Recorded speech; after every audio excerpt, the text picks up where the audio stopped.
Mummy, इस बार परीक्षाएं अप्रैल महीने के अंत से शुरू हो रही है और खत्म मई महीने के अंत तक होंगी, तो हमें नानी के घर कैसे जाने को मिलेगा? सोनू बोली। रागिनी बोली, इस बार परीक्षाएं क्यों इतना देरी से शुरू हो रही हैं और खत्म भी बहुत देरी से हो रही है? अच्छा, टाइम टेबल देखकर ये बता कि दोबारा स्कूल कब वापस खुल रहा है? सोनू बोली, मम्मी 14 जून से स्कूल वापस शुरू हो रहा है। रागिनी बोली, तेरी परीक्षा खत्म होते ही हम गांव के लिए निकल जाएंगे, कम से कम 12 दिन ही सही, माँ के पास रहने को तो मिलेगा। सोनू बोली, मम्मी 2 साल हो गए हमें नानी के घर गए हुए, इस बार तो मुझे पक्का नानी के घर लेकर जाना। रागिनी बोली, बेटा पिछली गर्मी की छुट्टियों में भी तो हम नानी के घर जाने ही वाले थे। अगर तुम्हारी दादी बीमार ना हुई होती तो हम पक्का जाते, मगर यहाँ तुम्हारी दादी की देखभाल भी तो करनी जरूरी थी ना। सोनू बोली, हाँ मम्मी वो तो है। रागिनी बोली, इस बार हम दोनों नानी के घर जाएंगे और खूब मजे करेंगे। सोनू बोली, हाँ मम्मी, गांव में कितना मजा आता है, हरे भरे खेत, झरनों से बहता पानी और नानी जो तरह तरह के पकवान बनाकर खिलाती रहती है वो अलग। रागिनी को भी अपने मायके के दिन याद आ गए। रागिनी की माँ सुनीता जी रागिनी से खूब प्यार करती थी। रागिनी भाई बहनों में सबसे छोटी थी, इसीलिए उसे कुछ ज्यादा ही लाड़ लड़ाते थे सभी घर वाले। रागिनी को जो भी चाहिए होता था उसे जल्दी मिल जाता, क्योंकि अपने पापा की भी लाडली थी रागिनी। रागिनी के लिए शहर से जब संजय का रिश्ता आया तो रागिनी ने शहर में शादी करने से साफ इनकार कर दिया था। उसका एक कारण यह भी था कि वो अपने माँ पापा को छोड़कर इतनी दूर नहीं जाना चाहती थी, मगर माँ सुनीता जी और पापा आनंद जी ने इतना अच्छा रिश्ता देखकर रागिनी को खूब मनाया। सुनीता जी बोली, बेटा लड़कियों को तो एक ना एक दिन शादी करके दूर जाना ही पड़ता है, फिर तो साल में 2-3 बारी तो मायके आ ही जाएगी ना, जैसे तुम्हारी दोनों बड़ी बहनें आती हैं। रागिनी बोली, माँ दोनों बड़ी बहनों की शादी तो यहाँ नजदीकी गांवों में ही आपने कराई है, फिर मुझे आप सबसे इतनी दूर क्यों भेज रही हो?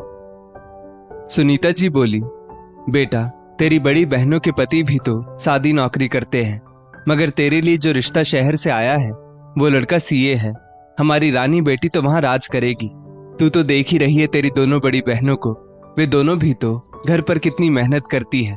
तेरी बड़ी बहन सरला घर में अचार पापड़ बनाती है, दोनों पति पत्नी मिलकर महीने का गुजर बसर कैसे निकालते हैं हमने देखा है बेटा। और दूसरे नंबर की बहन वीणा, वो भी तो घर में सिलाई कढ़ाई करती है, तब जाकर कहीं तेरी दोनों बहनों के घर में चूल्हा जलता है। और रागिनी बेटा, हम भी तो इतने सक्षम नहीं कि अपनी दोनों बेटियों की मदद कर सके। मेरी और तेरे पिताजी की बड़ी तमन्ना है कि अब कम से कम छोटी बेटी तो अपने ससुराल में राज करे। दोनों बड़ी बेटियों को काम करते इतना दुख नहीं होता है, जितना दुख तब होता है जब इतना काम करके भी घर में उनकी कोई कद्र ना करे। इसलिए बस अब हमारी ये ख्वाहिश तू ही पूरी कर दे। कोई बात नहीं, हमसे थोड़ा दूर ही रहना पड़ेगा ना, मगर ससुराल में सुखी तो रहेगी तू।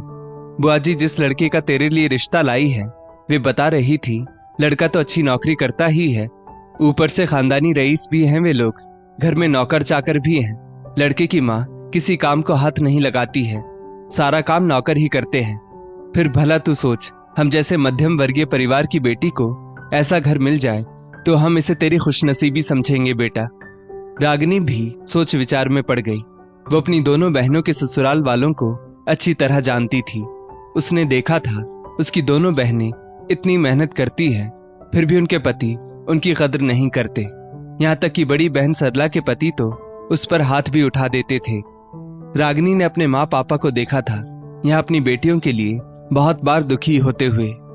आनंद जी बोले, बेटा रागिनी, संजय सीए है, वो पढ़ा लिखा है, इसीलिए वो औरतों को इज्जत देना भी जानता होगा। तुम्हारे दोनों बड़े जीजा जी तो इतने पढ़े लिखे भी नहीं हैं, यहाँ तक कि तुम्हारी बड़ी बहन पर उसके पति हाथ भी उठा देते हैं। एक लड़की का पिता होकर ये सब देखना बहुत मुश्किल होता है बेटा, और तब तो और भी मुश्किल जब आप बेटी के ससुराल में ज्यादा कुछ बोल भी नहीं सकते। रागिनी सब समझती थी, उसने अपने माँ पापा की खातिर इस रिश्ते के लिए हाँ कर दी। थोड़े ही दिनों बाद संजय और रागिनी की शादी हो गई। रागिनी के पिताजी ने जैसा कहा था संजय वैसे ही थे, पढ़े लिखे, समझदार और रागिनी की बहुत इज्जत करने वाले। हाँ, संजय की माँ सीमा जी जरूर कड़क मिजाजी थी, उन्हें अपने बेटे बेटी और अपने रुतबे पर बहुत घमंड था। रागिनी को अपनी सास के व्यवहार से कुछ ज्यादा फर्क नहीं पड़ता था, क्योंकि संजय बहुत अच्छे थे। माँ पिताजी ने जैसा रागिनी के लिए चाहा था, रागिनी को वैसा सब कुछ मिला था। यहाँ बस एक चीज नहीं मिली थी, तो वो थी सास और ननद से इज्जत। सास सीमा जी ने तो रागिनी को कोल्हू का बैल ही समझ रखा था। रागिनी दिन भर घर के कामों में लगी रहती, क्योंकि रागिनी के ब्याह कर आते ही सीमा जी ने नौकरों चाकरों को छुट्टी दे दी थी। सीमा जी भली भांति जानती थी रागिनी एक गरीब परिवार से है और उसने अपने घर में सब काम किया हुआ है, इसलिए अब ससुराल में तो काम करना बहू का फर्ज बनता ही है, ऐसा उनका मानना था। रागिनी को जब कभी खबर मिलती कि उसकी बहनों को उनके पतियों ने फिर से मारा, तो उसका खून खौल उठता, क्योंकि यहाँ संजय बहुत अच्छे इंसान थे। तभी तो रागिनी घर का पूरा काम बेझिझक कर लेती थी। भले ही सास और ननद की नजरों में रागिनी की कोई इज्जत ना थी, मगर संजय रागिनी को सिर आंखों पर बिठा कर रखते। रागिनी ने कभी अपने माँ पापा को नहीं बताया कि उसकी शादी के बाद उसकी सास ने नौकरों को काम पर से निकाल दिया है, क्योंकि वो अपने माँ पापा को चिंता नहीं देना चाहती थी। पहले से ही दोनों बड़ी बहनों की भी चिंता लगी रहती थी उसके माँ पापा को। रागिनी के माता पिता यही समझते थे कि रागिनी वहां राज कर रही है। यही सोचकर वो दोनों खुश हो जाते कि चलो कम से कम छोटी बेटी का नसीब तो अच्छा निकला। रागिनी तो बस प्यार की भूखी थी। पति का प्यार सास के दिए गए जख्मों पर भारी पड़ता और उसके लिए मरहम का काम करता। पति का प्यार पाकर रागिनी घर के सारे काम फटाफट निपटा देती। शादी के शुरुआती दिनों में तो सीमा जी रागिनी को बराबर गांव भेजती रही, मगर सोनू के जन्म के बाद उन्होंने रागिनी पर बंदिशें लगानी शुरू कर दी। रागिनी जब भी अपनी माँ के घर जाने की बात करती, सीमा जी का कुछ न कुछ नया नाटक शुरू हो जाता। इन्हीं नाटकों के चलते रागिनी का मायके जाना बहुत कम हो गया था। धीरे धीरे रागिनी भी अपने ससुराल, पति और अपने बच्चे तक सीमित रह गई थी। सोनू के जन्म के बाद रागिनी ने जब काम वाली बाई को रखा, तब सीमा जी ने घर में बहुत बवाल किया था, मगर रागिनी भी बोल पड़ी, मम्मी जी मुझे अकेली से कितना काम हो जाएगा। पहले की बात और थी, पहले घर में हम सिर्फ 4 लोग थे, मगर अब सोनू के जन्म के बाद मेरा काम भी बढ़ गया है, और यदि आप बाई नहीं रखना चाहती हैं तो आप काम में मेरी मदद करें। सीमा जी ने तब गुस्से में कहा था, लगा दे बाई, मगर ध्यान रखना काम वाली बाइयों का काम मुझे पसंद नहीं है, इसीलिए उनसे अच्छा काम करवाना तेरी जिम्मेदारी है। अगर काम वाली बाई का काम मुझे पसंद नहीं आया तो तुझे काम वाली बाई को निकालना पड़ेगा। रागिनी ने इस बात का जवाब देना उचित नहीं समझा था, क्योंकि वो जानती थी काम वाली बाई 10 घर पर काम करती है, तो उनसे अच्छा काम करने की उम्मीद लगाना हमारी बेवकूफी है। काम वाली बाई लगाने के बाद भी सीमा जी ने रागिनी को बहुत महीनों तक परेशान किया, मगर रागिनी ने सीमा जी की बातों पर कान लगाना ही बंद कर दिया था। सीमा जी बोलती रहती और रागिनी बस सुनती रहती। रागिनी जानती थी सीमा जी से बहस करने का कोई फायदा नहीं है, उसे अपनी बेटी सोनू पर भी तो ध्यान देना है। रागिनी अपनी सास की बातों के जवाब देकर अपनी बेटी सोनू का बचपन नहीं खराब करना चाहती थी। सोनू भी धीरे धीरे काफी बड़ी हो गई थी। रागिनी को मुश्किल से साल में एक बार मायके जाने को मिलता, और कभी कभी तो वो भी नहीं मिलता।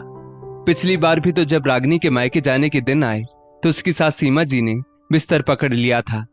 महीना भर सीमा जी ने रागिनी से खूब सेवा करवाई, और जैसे ही सोनू का स्कूल खुला, सीमा जी बिस्तर से उठ खड़ी हो गई।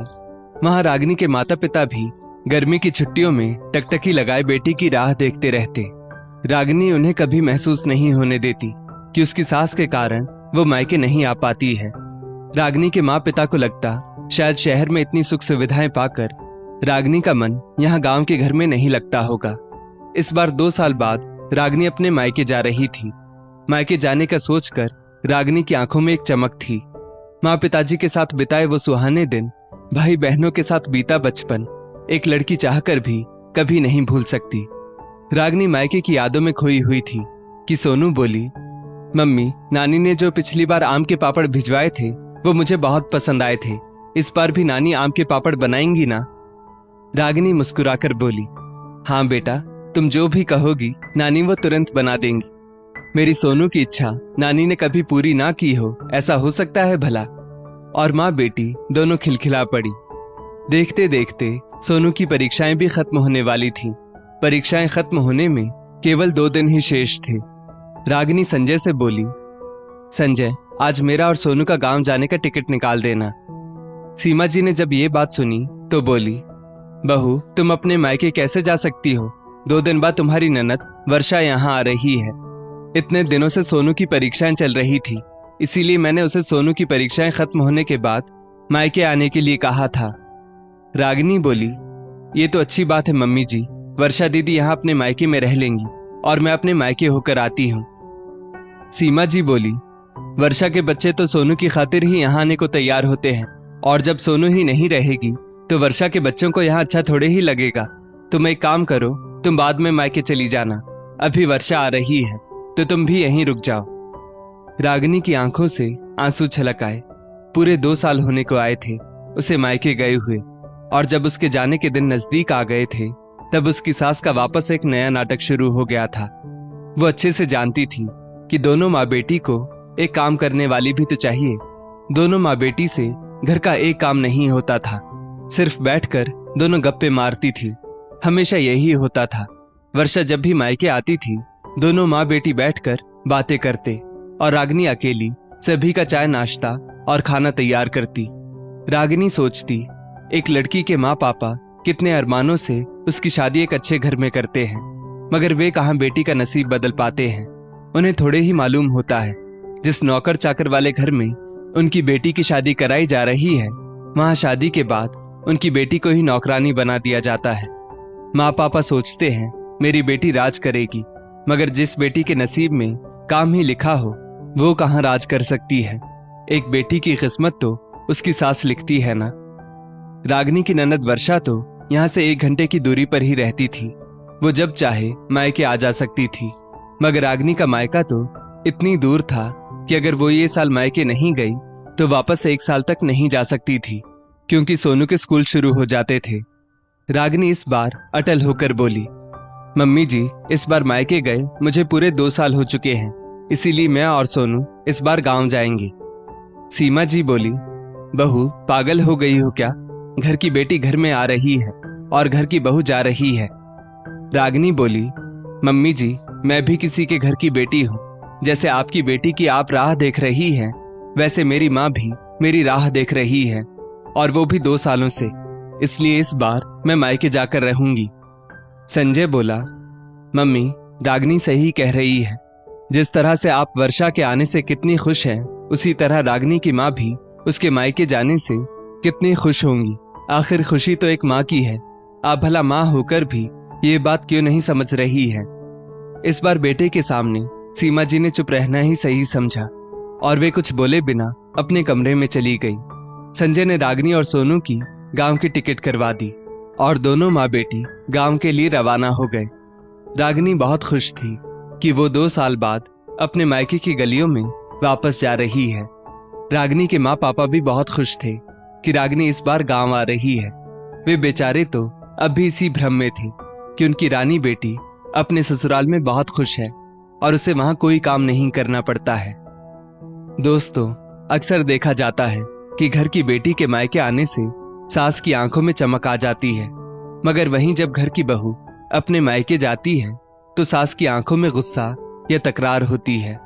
एक सास ये क्यों नहीं समझती कि जिस तरह वो अपनी बेटी का इंतजार पलके बिछाए कर रही है, उसी तरह उनकी बहू की माँ भी तो उसकी राह पलके बिछाए देख रही होगी।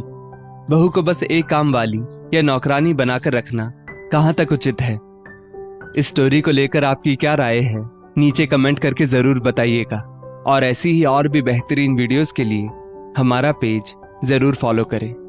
धन्यवाद।